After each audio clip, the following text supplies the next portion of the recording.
आप सही भक्तों को राधे राधे।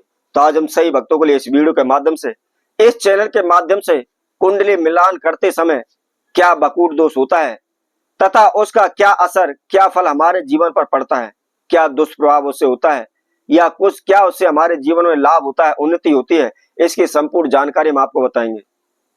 आप सभी ने देखा होगा, जब हम लड़के लड़की का रिश्ता करने जाते हैं, उसकी कुंडली मिलान करवाते हैं, उनके गढ़ निकलवाते हैं, उनके गुण देखते हैं कितने मिलते हैं, कुंडली मिलती है या नहीं मिलती।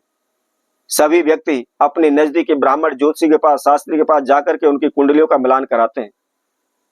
जैसे कि हमने आपको पिछली वीडियो में आप सभी को बताया था, हमारे जीवन में कुल 36 गुण होते हैं और प्रत्येक गुण नाड़ी, बकूट, ताराबल, चंद्रबल, इनके द्वारा कुल अंक जोड़ करके 36 गुण माने जाते हैं। जैसा कि मैं पिछली वीडियो में भी आप सभी को बता चुका हूं कि नाड़ी के कितने गुण होते हैं, बकूट के कितने गुण होते हैं, ताराबल के कितने गुण होते हैं, वर्ण के कितने गुण होते हैं, ये सभी जानकारी मैं आपको पहले ही दे चुका हूं। तो आज हम इस वीडियो के माध्यम से केवल बकूट दोष के बारे में जानकारी प्राप्त करते हैं।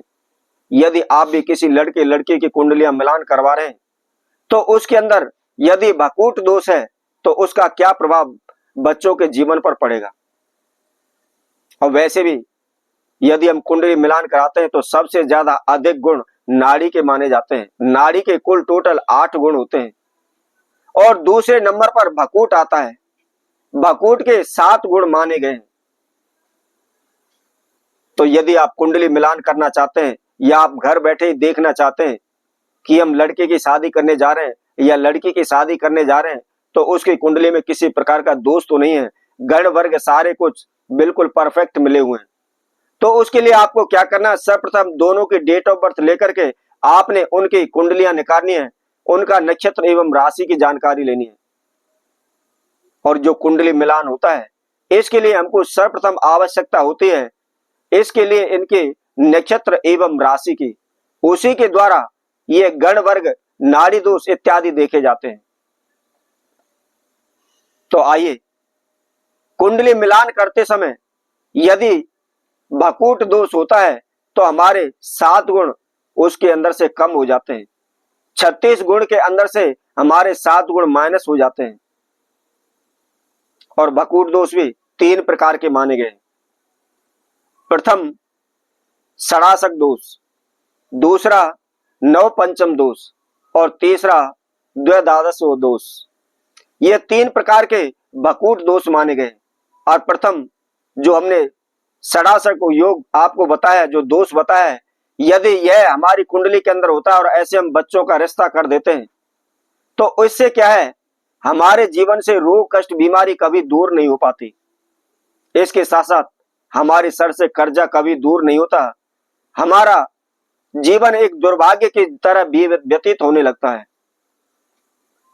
इसके साथ साथ दूसरा नव पंचम जो दोष होता है, यदि कुंडली मिलान करते समय इस प्रकार का नव पंचम दोष है और उसमें भी हम विवाह कर देते हैं, शादी कर देते हैं, तो उससे हमारे संतान सुख में रुकावट आती है। हो सकता है हमें जीवन में संतान का सुख न मिल पाए, हो सकता है देरी से हमको संतान का सुख प्राप्त हो। और इसके साथ साथ द्व्यदादश दोष जो हमने आपको बताया है, तीसरे नंबर का जो दोष है, यदि इस प्रकार के दोष में हम शादी कर देते हैं, विवाह कर देते हैं, तो हमारे जीवन में भाग दौड़ बहुत अधिक होती है, मानसिक परेशानी बहुत हमारे जीवन में आती है, बार बार हमारे जीवन में रुकावटें, बाधाएं उत्पन्न होती हैं। हम लाख कोशिशें कर लें उन्नति करने के लिए, आगे बढ़ने के लिए, परंतु हमारे जीवन में बार बार बाधाएं, रुकावटें आती रहेंगी। तो इसलिए यदि आप लड़के लड़की का रिश्ता कर रहे हैं और कुंडली मिलान कर रहे हैं तो इसके लिए आपको बहुत ही अधिक विशेष ध्यान आपको रखना है कि आपकी लगन कुंडली के अंदर बकूट दोष उत्पन्न ना हो। इसके साथ साथ हम बहुत ही सिंपल सा आपको प्रयोग बताते हैं। यदि आपके 6 और 8 भी राशि लड़के लड़कियां की पढ़ रही हैं तो इसके अंदर षडाशक योग बनता है। और इसी तरह 5 और 9वें स्थान पर यदि लड़के लड़कियों की राशि पढ़ रही हैं तो नव पंचम दोष बनता है। और इसी तरह से दूसरे स्थान और 12वें स्थान की यदि राशियां लड़के लड़कियों की हो रही हैं तो द्व्यदादश दोष उत्पन्न होता है। कई बार ऐसा भी होता है, हम कुंडली मिलान करते समय बकूट दोष होता है परंतु वह समाप्त हो जाता है। तो उसकी किस प्रकार हमको जानकारी मिलती है, आइए इसकी हम आपको बताते हैं। यदि अगर वर वधू की कुंडली मिलान करते समय ग्रह मैत्री यानी जो ग्रह है वह उसकी आपस में दोस्ती है, तो ऐसे में नाड़ी दोष नहीं बनता है और उसके साथ साथ गण दोष भी नहीं बनता है, और जिसकी वजह से बकूट दोष समाप्त माना जाता है। इसी तरह यदि वर वधू की कुंडली में चंद्रमा मकर व कुंभ राशि पर होने पर भी बकूट दोष समाप्त माना जाता है, चाहे द्वादश भाव का हो या षडासठ दोष हो। इस प्रकार के बकूट दोष हमारी कुंडली में उत्पन्न हो रहे हैं तो भी वह समाप्त माने जाते हैं। यदि किसी कारणवश आपने बकूट दोष में अपने बच्चों का रिश्ता कर दिया है तो उस दोष की शांति के लिए हमें क्या उपाय करना चाहिए, इसके लिए हम आपको बताते हैं। वीरवार के उनको व्रत करने चाहिए।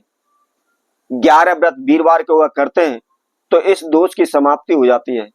इसके साथ साथ रोजाना जल के अंदर हल्दी डाल करके उन्हें केले के वृक्ष के पौधे पर जल चढ़ाना चाहिए। केले के पौधे में प्रतिदिन हल्दी जल के अंदर डाल करके आप चढ़ाते चले जाएं तो ऐसा करने से भी बकूट दोष की समाप्ति हो जाती है।